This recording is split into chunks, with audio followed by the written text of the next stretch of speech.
This is TWiT. Sad to say that, well, we kind of saw the writing on the wall when IDG, the parent company, killed Macworld magazine, the print version of Macworld magazine. The announcement came out today that Macworld Expo is also shutting down. Yeah. That's kind of sad. Paul Kent told Six Colors today. That's Jason Snell's new blog. Nice scoop, Jason. Our Mac IT event, the world's premier event for deploying Apple in the enterprise, will continue next year with details to be coming. But we are announcing today Macworld, iWorld is going on hiatus and will not be taking place. Hiatus. Like Firefly is on hiatus. Well, I mean, I had a chance to speak to Paul too, and it is sad because it's such a great, there's so many great memories from that show. The iPhone was introduced at that show, and I believe he's going to be on the Macworld podcast with Chris Breen later today, so he can at least get his view out. Yeah. Mac IT is going to go on, but it's like you said, Leo. It's hard to find a place for these things in our new digital world. All trade shows are suffering, and the last few years of Macworld, iWorld have been. It's been smaller and smaller, and really it all began when Apple stopped coming. Yeah, but that was the first push that kind of started the wobble. It really was. It's hard to maintain a huge show like this because the whole reason to hold a show like that is because you have the press attention of the world and then the user's attention, and there are so many more efficient ways of doing that now. It's not even so much that the market for shows has gone away so much as it's shifted. Macworld might be gone, but its place has been taken up by at least 4, 5, 6, 7 other shows that happen. Just one in Chicago, one in Portland, one in Boston, one in New York, for a narrower audience where it's not the buildup where Adobe is going to have a booth, Microsoft's going to booth. It's going to be just a gathering of about 400, 500, 600 people, right? Who are going to pay a lot more money but have a more intense experience. We have a great show here in Sonoma County every year, a great Mac show. I was at Singleton this weekend, and there's going to be Coco Love, I think, 2 weeks from now. And then there's going to be the Yosemite Conference and OOL and NS North and NS Conf. and MacCat Conference. And What is Singleton? Singleton is the conference run by Luc Van Daal, Guy English, Scott Morrison. It's sort of like the old Wolf Wrench C4 conference, where it's developers, media, and people, like just for the community. And it's a single track, so people. Oh, nice. There's one person on stage talking, and there were great speakers this year, including John August was the keynote speaker, and John Gruber was closed off the show because he'd opened the original one.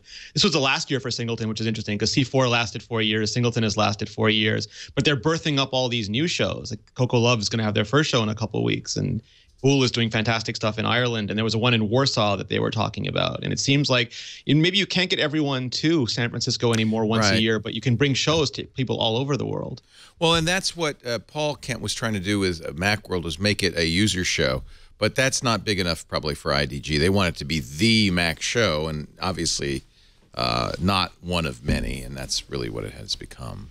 Yeah, I mean, it's a bit of a wistful morning for me because realized the first Macworld Expos were in Boston, and so from high school onward, I've been going to. I think I went to my first one, and I'm trying to figure out whether it was '85 or '86. First one was in '85. It might have been the very first one. If not, I definitely went to one in '86, and it was given that every single summer was set up in the second week in August, I'm going to be sweating my guts out, walking in the desert wastelands between the World Trade Center and the Bayside Expo Center in Boston.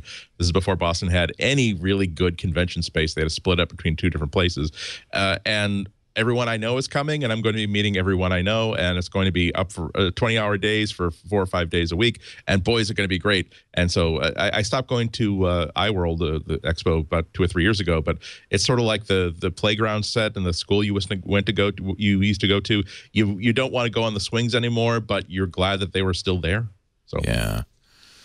Oh, I went to every one of them, and it was such an exciting thing. We would go with our cameras. We did shows there.